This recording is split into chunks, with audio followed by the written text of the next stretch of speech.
Hello, lovely beings. I'm JJ Rose. I wanted to do an episode about empaths and sensitives and anxiety and some of the causes for that anxiety. So, this is going to be an episode where I'm going to start off with explaining the difference between an empath and a sensitive, because I feel a lot of people use those words interchangeably, and they're not. They are very, very different things. Very similar as well, but different. As well as go into the different reasons why people who are either empaths or sensitives tend to have anxiety and what some of the potential causes for that anxiety can be. This being said, I am not a doctor. I am not a clinician in any way, shape, or form. I am not diagnosing anyone. All I'm telling you is we're all humans and we've all dealt with anxiety at one point or another. And there is a spiritual component to part of this. So, bear with me while I go through the laundry list of both of these and share some tidbits of information with you that you might not actually have known. Okay, let's start out with the first one, an empath. An empath is someone who literally feels what others are feeling. Now, this can sometimes be just emotional, meaning they just feel other people's emotions as their own. So it gets a little confusing. And there are times when it can also be a physical empath. So I've had times where I'm around someone and all of a sudden, like, a part of my body will start hurting that I've never had pain in before ever. And I'll look around and all of a sudden I'll zero in and be able to figure out, oh, so-and-so is having a pain in their left hip or whatever it is. And although that can be great because it helps you kind of understand what the person's going through, it can also cause a little bit of anxiety because all of a sudden you're having some random pain somewhere you've never had pain. So that is what an empath is. It is someone who literally inside of themselves feels other people's emotions and or other people's physical bodies, ailments, whatever's going on. People naturally gravitate towards empaths. The reason why is because empaths are typically your warm and cuddly feeling people because, let's face it, they're feeling everybody's everything. So as a result, people sense that. Everyone wants to be heard. Everyone wants to be validated and felt like they're understood.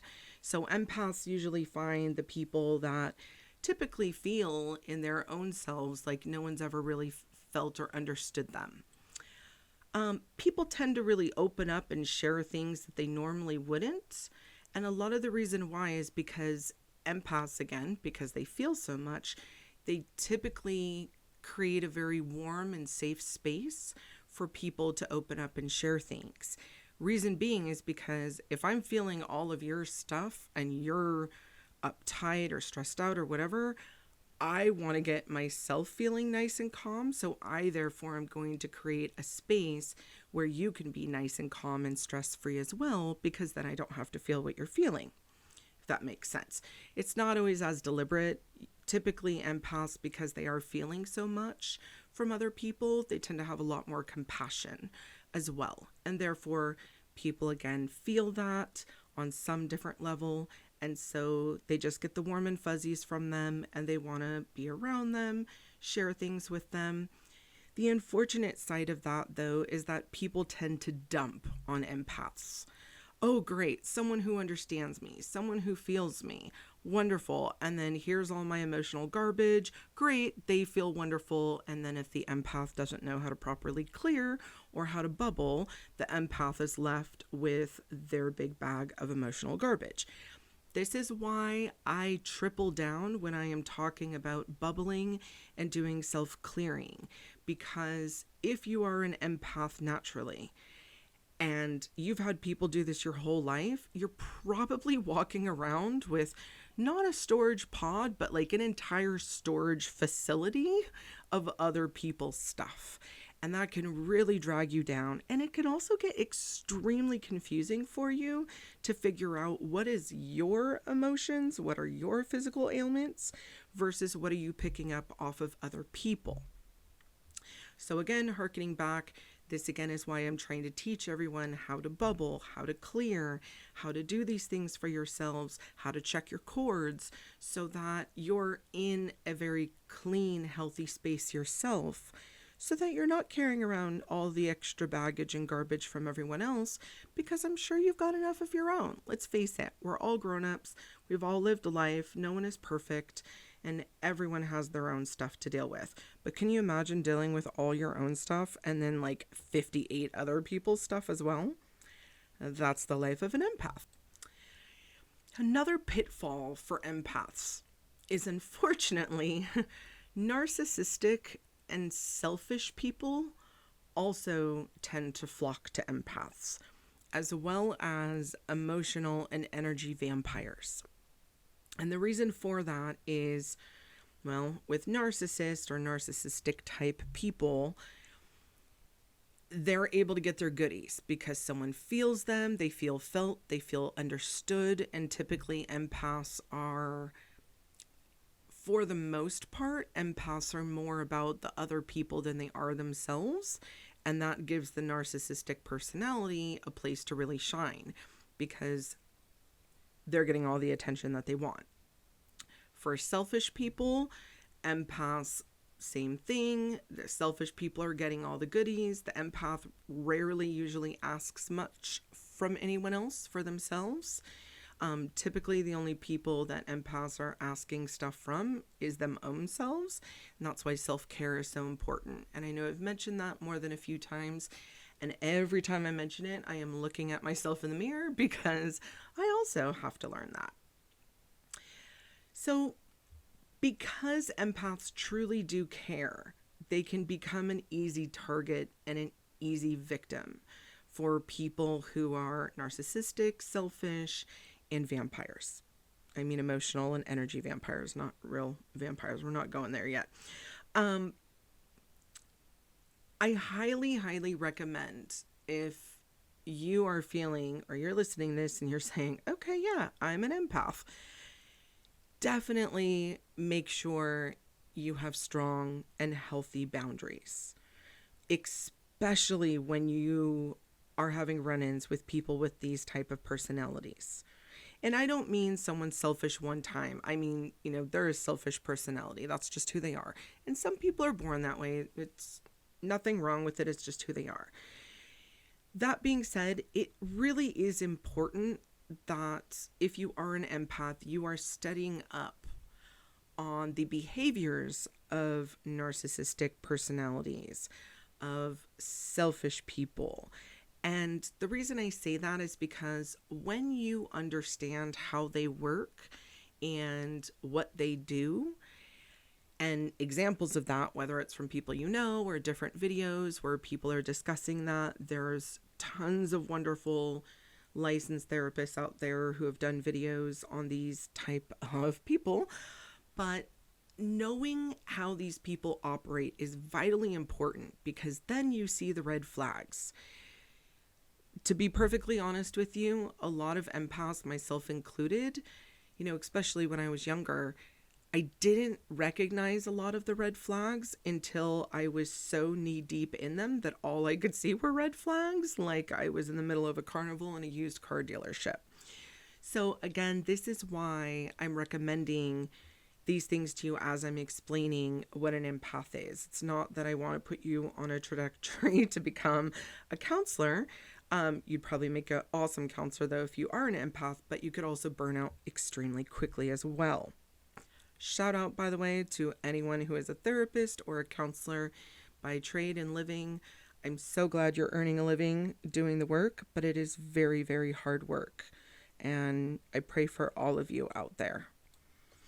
All right, we're going to switch gears and go over to who is a sensitive. What is a sensitive?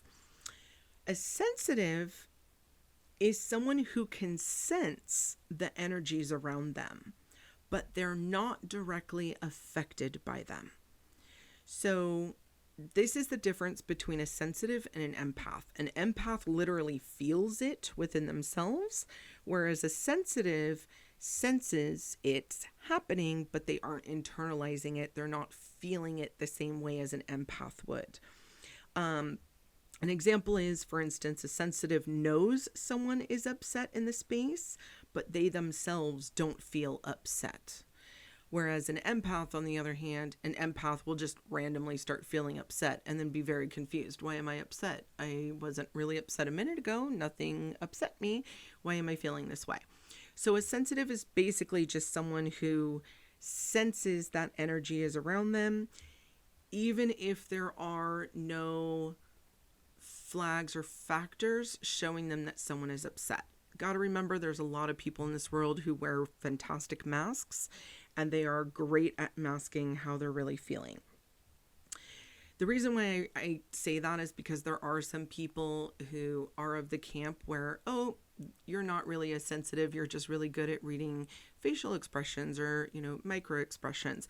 And yes, all of that factors into all of this as well, because those are just self-preservation techniques that we've all kind of learned over the years, especially if you were exposed to a lot of trauma when you were young.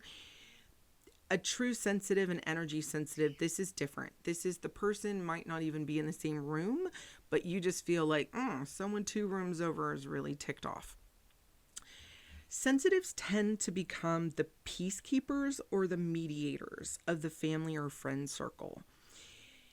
This is because they can clearly see all different sides and they can sense everyone's emotions, and therefore they're really, really good at allowing both sides to be heard and to really talk things out in order to rectify the issue. So if that's you, you might be a sensitive. Empaths can also do this. And there are people who are both, but I've been finding lately, those of you that are kind of just waking up or been on your spiritual path for 2 or 3 years or less, a lot of you are kind of in one camp or the other. Nothing wrong with it.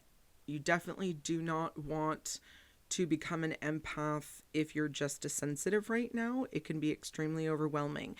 But if you're a sensitive now and you eventually become an empath, that's just furthering your abilities. But hopefully when that happens for you, you'll have enough tools under your belt to be able to handle it, because it can be a bit overwhelming. Sensitives tend not to take sides if they can sense all sides of the issue and if they themselves are emotionally removed from the issue. So again, that's why they make great mediators, because they can kind of emotionally detach from everything. They see everyone's side, very Libra-esque, if I might add. They see everyone's side and they're able to help everyone kind of talk it out in a way so that everyone understands where the other one's coming from. All the stuff's on the table, and how do we rectify it from here? This, unfortunately, can turn extremely harsh if the sensitive is emotionally connected to the issue at hand. Not only because they're feeling some type of way themselves, but then they can also sense how other people are feeling as well. And then it's just kind of heat on heat on heat. And then things get very, very, they can spiral out of control pretty quickly. So if you are a sensitive and you're pretty emotional about something and you start to sense someone else is emotional, highly suggest take a walk, take a break, take a moment, cool yourself down before you interact with whoever it is that you're going to need to interact with in order to have cooler heads prevail. Now, something I have seen with a lot of sensitives, particularly male sensitives, they oftentimes become loners, or they only have a few really close friends.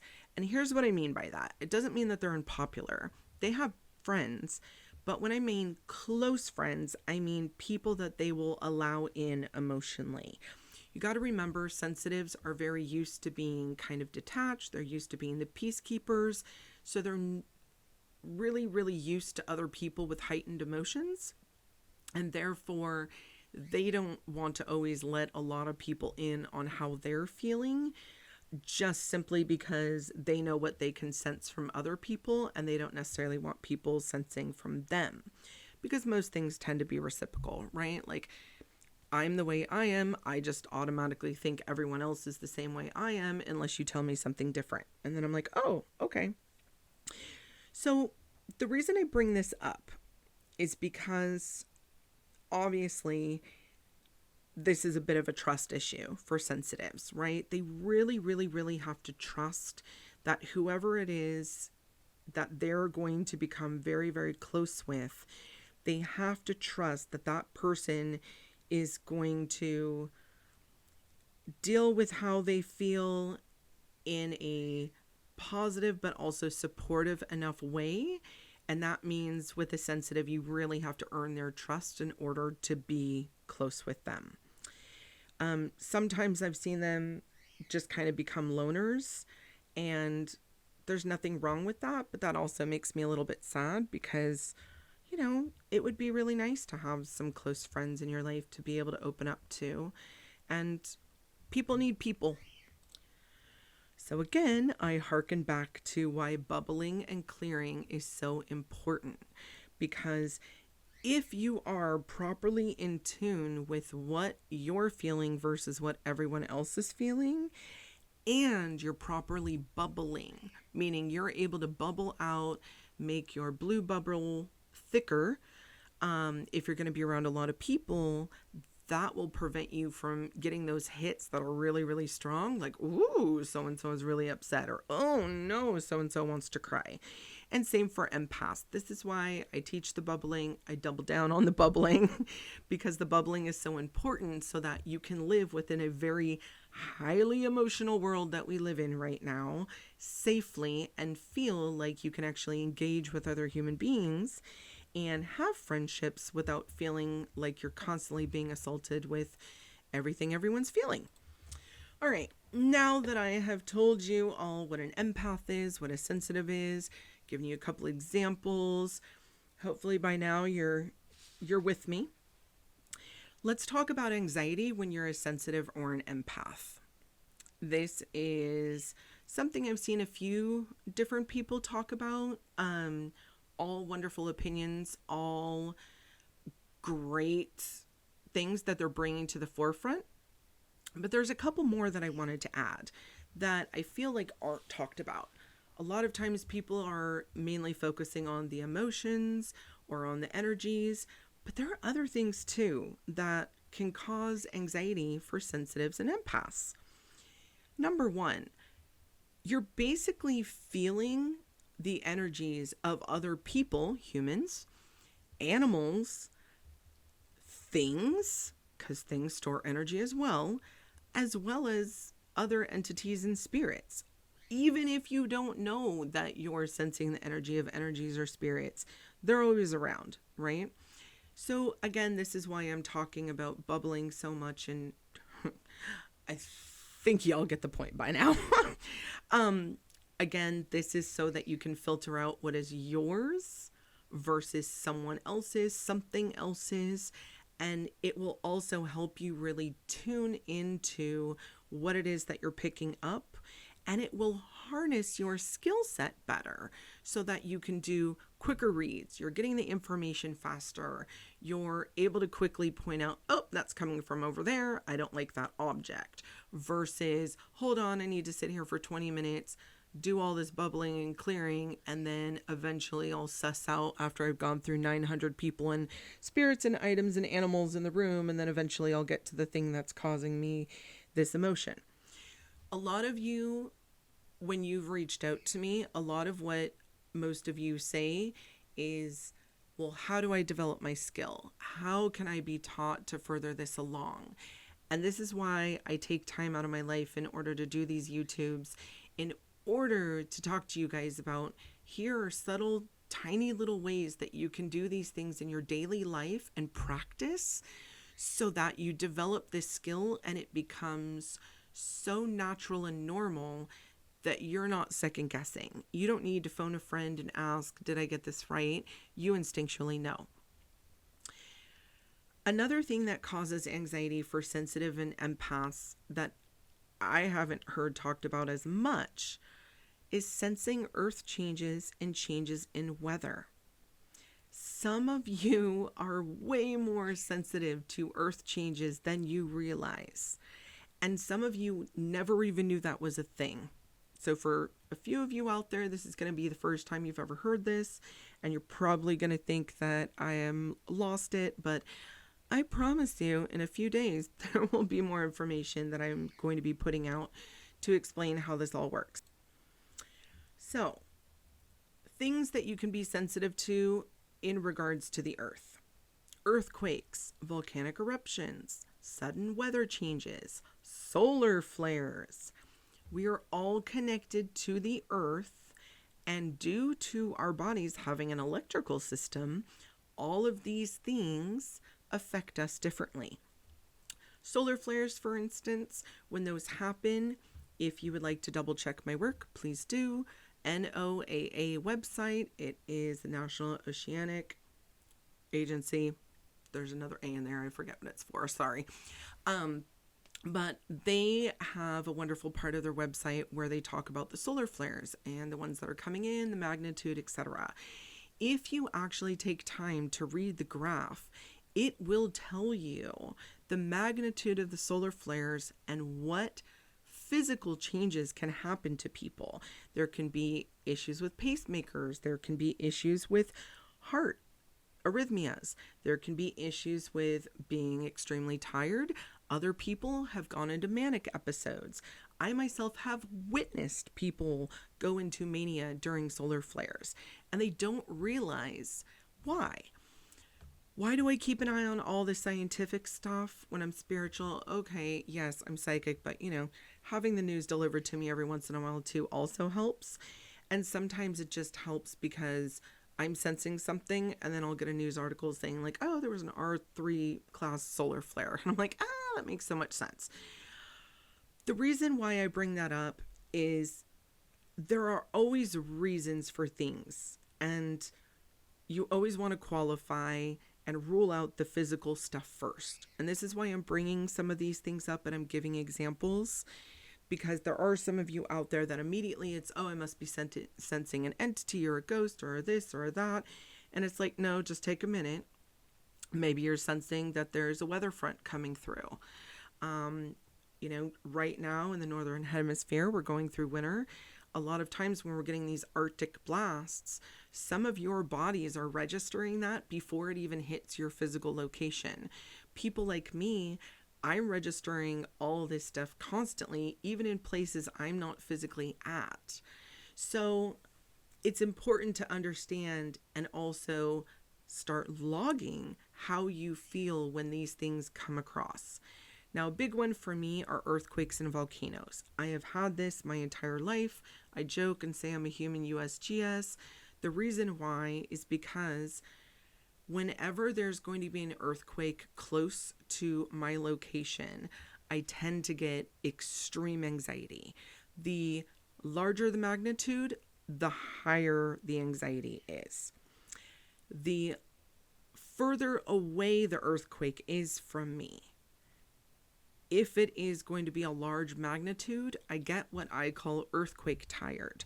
It is where there is no physical reason for it. I've slept enough. I've eaten enough. There's nothing wrong with me. It's not hormonal, not a full moon, not a new moon, all the things, right, that I've ruled out.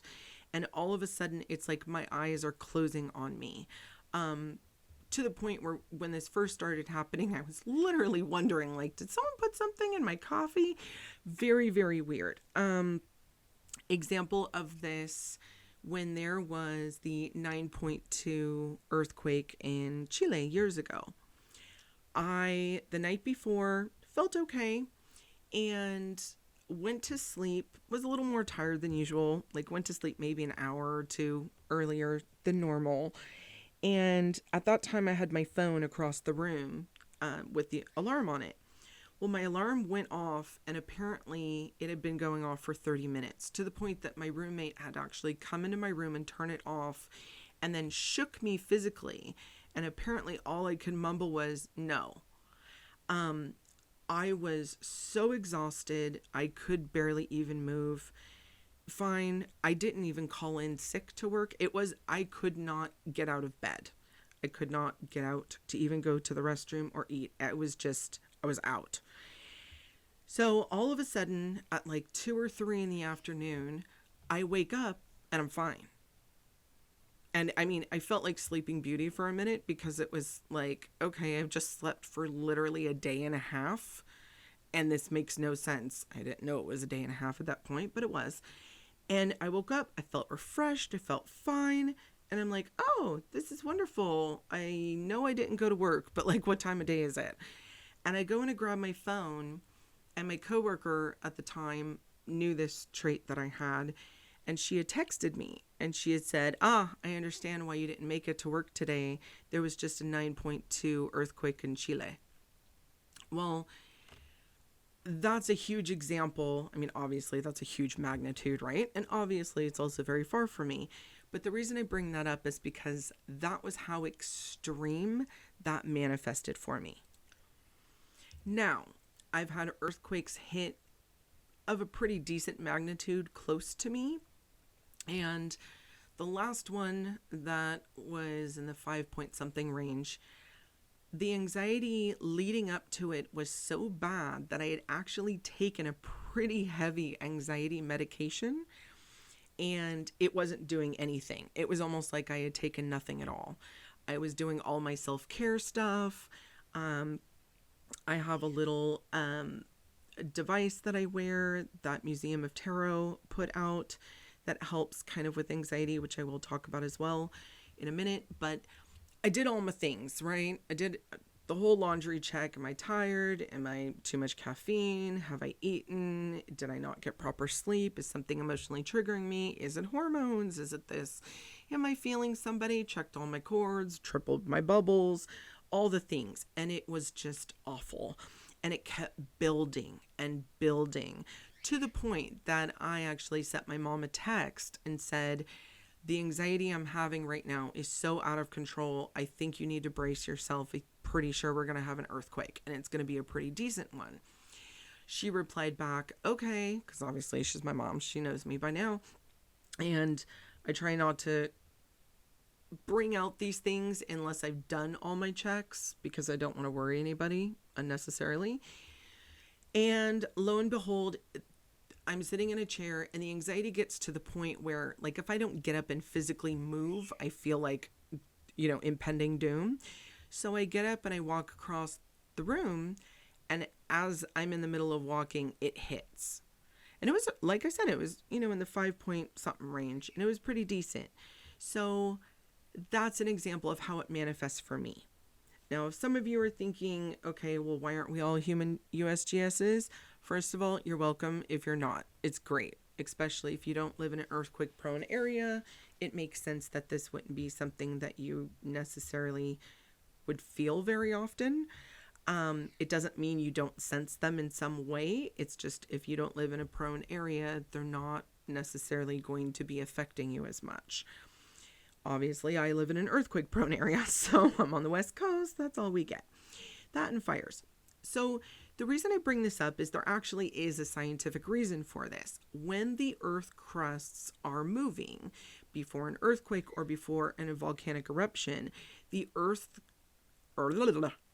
crust lets off some gases before the eruption or before the quake.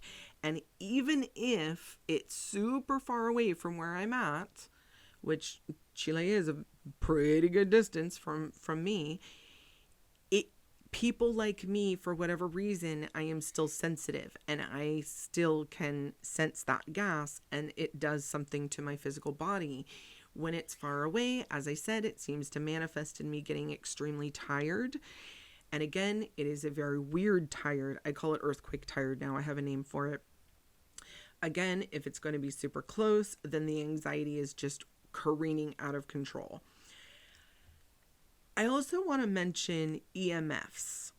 And some of you have probably already figured out if you are EMF sensitive or not. Some of you, this could be new information, but some of you are so sensitive to EMFs that it's almost like an allergy. Now, I have heard that there are places all over the world that are for people who have an extreme sensitivity or allergy to these. These are basically little towns in which there are no electronic devices. There's no electricity whatsoever. Like basically you're living in the pioneer days. And the reason for that is it's the only way these people can really function and feel normal. I am sensitive to it. I have learned how to deal with it. A really quick little fix is grab some pennies because they're made of copper. Again, copper helps ground and make electricity go in other directions. I have a TV, obviously, and in between the TV and the couch, I have a row of pennies under the carpet. And I do that in order for the EMF to have a place to kind of be circumvented before it's getting to me. If you sleep with electronics near you, you might want to reposition your bed if you've been having a hard time sleeping. If you've tried the salt and the salt doesn't make much of a difference, and you have a lot of electronics near you while you're sleeping, and near you, I mean like within a foot or 3 feet proximity from your bed, which everyone lives their lives differently, no judgment. But like, for instance, I know there's some people who will sleep with their cell phone in the bed with them, or like a laptop or some other electronic device. I don't recommend that for a multitude of reasons, but primarily if you are EMF sensitive, you might want to keep those things a little further away from your actual bed than on them with you. Another way is you can put some pennies, or they actually have copper lined sheets now that I've been seeing. I know some of them are, said to help with back pain or things like that, but having that copper lined sheet also might help you with rerouting some of the electronic circuitry for your body so that you can get a proper night's sleep and feel rested. All right, back to my little reality check for everybody. Always qualify first. Not everything is spiritual, and you're not always sensing something spiritual. Sometimes a chair is just a chair, and maybe you just don't like the pattern, right? It doesn't mean that the chair is haunted. It just means you're haunted by plaid or whatever. I really don't like the color plaid, so I'm just letting you know that now. That's why I bring that up a lot. But sometimes it is what it is, right? There are a lot of people out there who have real anxiety. Unfortunately, if you've had the virus that shall not be named, there are people with long haulers who are now getting panic attacks, and they've never had issues with anxiety or panic attacks before. And some of that could be virally related because the body is trying to deal with this whole new thing that's happened to it, and it just occurs with panic attacks. I had that, unfortunately, awfully. So here's my checklist. Please feel free to use mine, add whatever else you need to add. So the first question I ask is, did I eat? I have a really big issue with forgetting to eat sometimes. There's low blood sugar. There's also the reverse. Did you eat something with too much sugar and now your blood sugar is spiking? Sometimes that can cause you to be tired.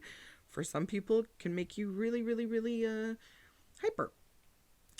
Did you eat something that your body didn't like? Are you sick? Like, do you feel nauseated because literally you need to, go expel the stuff from your belly? Or do you need to go potty?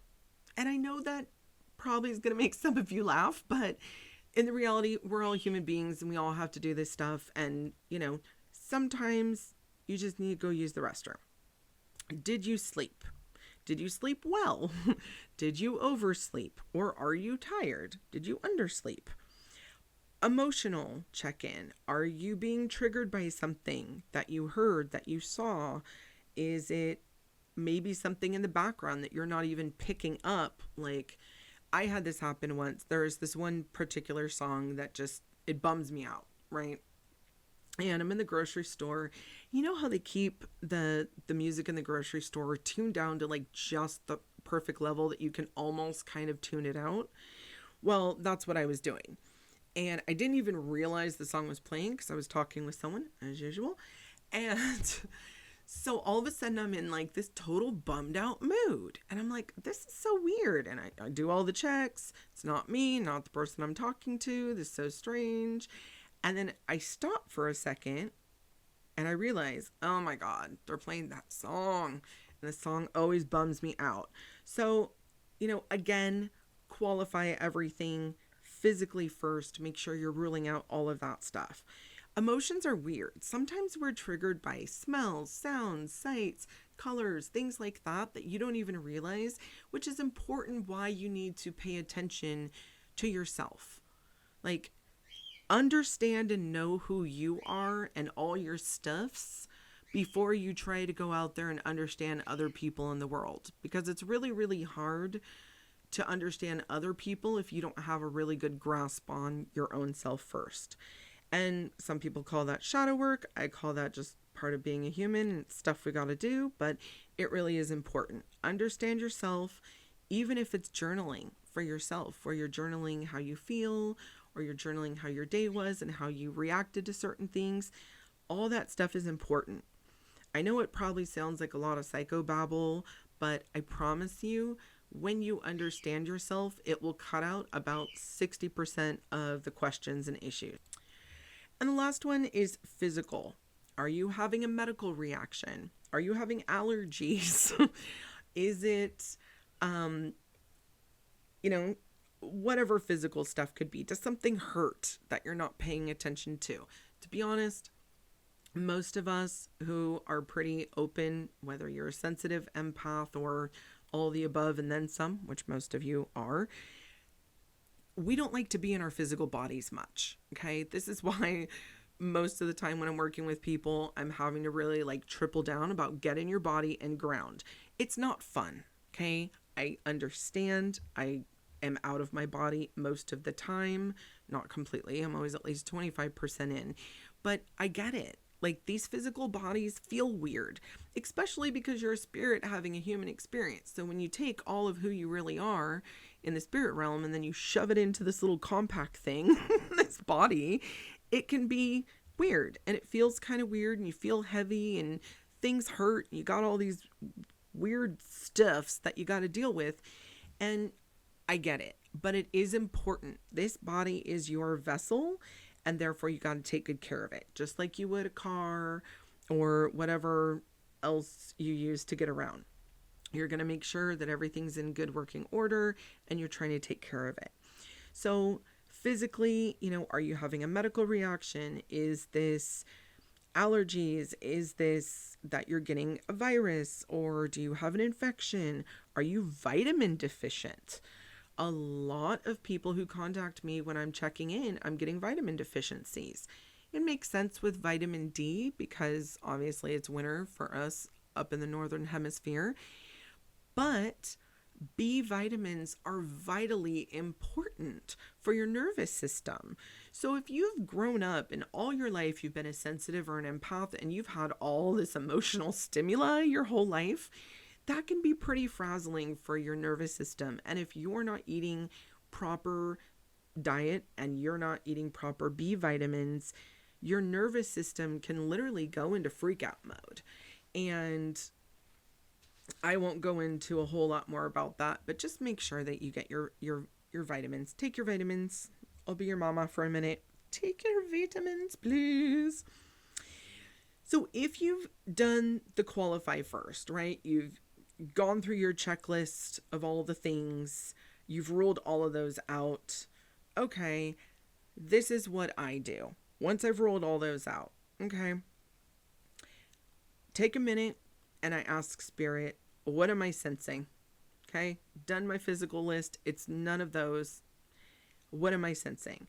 Take a second, close your eyes, take a private moment. If you're in a place around people, maybe go to the bathroom, just lock yourself in a stall for a second, take a deep breath, close your eyes, and just, what are you seeing? And, or if you're able to kind of shut out the world around you, some of you are able to, that is a fantastic quality, I might add, and just close your eyes for a minute. Make it look like you're just resting your eyes for a second, or pretend you're reading something with your eyes half lidded. What are you seeing? What are you getting?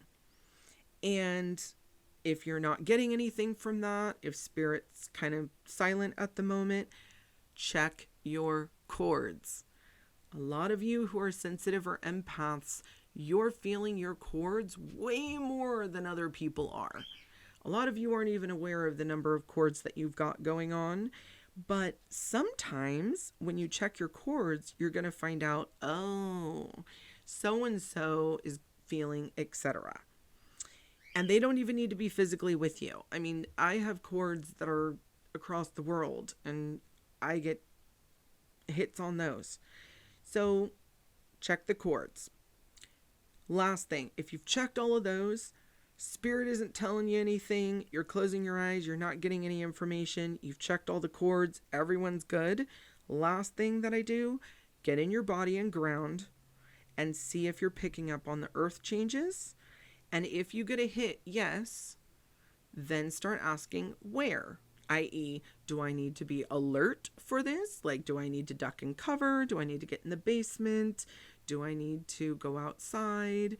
Do I need to put the furnace on? All the things. I don't know. Everyone has weird weather and there's so much weather happening right now. It's a lot.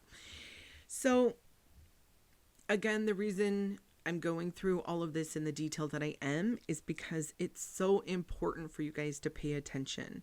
When you start charting how you feel, and then you're charting what happened after. Okay, today I felt nonstop nauseated. I went through all my checks, couldn't figure it out. And the next day you find out there was a solar flare that hit your area. Okay, make a note of it. Now, make a note of it again. If you feel nauseous again, in another week or whenever, then have that mental check. Like, hey, let me go check the NOAA website. Was there indeed a solar flare today? If there was, great. You know that your wonderful thing is when a solar flare hits, you get nervous. Become a scientist to yourself. Basically what you're doing by journaling and keeping up how your body's responding, how your mind's responding, you're getting data and then you're qualifying the data and then you're seeing if it will happen multiple times. Please don't wish earthquakes multiple times, please. And then you're going to figure out how your body is responding. And then you'll be able to pick up traits. So I've had conversations with people who are very, very young. There's no reason whatsoever they should be having certain aches and pains that they were having. And when I checked in on one person in particular, I was like, oh, you're a weather sensitive. And they were kind of surprised, like, what are you talking about? I don't even know what that is. And I'm like, well, you sense weather changes. Well, guess what ended up happening that night? They ended up having this huge, crazy storm move through with all this snow, and it was a really bad one, apparently. And they had said, it's funny, once the storm hit, those pains went away. And I'm like, exactly. So let's see if that happens again when the next storm comes in. Still waiting for that information, but that's for them. So everyone senses things different. I had someone the other day tell me that they were doing a healing session and they were getting this really strong sound. Once they would put their hand over different parts of the person's body that were in pain. And I was like, that's great, because if you're able to duplicate it numerous times, then that's how you're getting that information. And especially for a lot of you that want to start experimenting with some of your talents with other people, again, it's really important to know how your body works and then see how other people's bodies work. Because the cool thing is that we're all snowflakes. We're all complete individuals. There are people who do have similar things as myself. And then there's people who have almost the opposite reaction. And then I've seen everything in between, that they're like, no, I don't feel that way, but I feel this way when those are coming. And it's fascinating. All of our bodies are different. We're all different people. And I don't know, I find people fascinating and I think it's wonderful. But again, when you know yourself, it's pretty cool when you go out in the world and begin to experiment with it, not only with yourself, but on other people. And you start watching patterns. And when you're able to enact the bubbling, and filtering and clearing yourself out, and you're able to go out in the world and interact, and it feels a lot cleaner.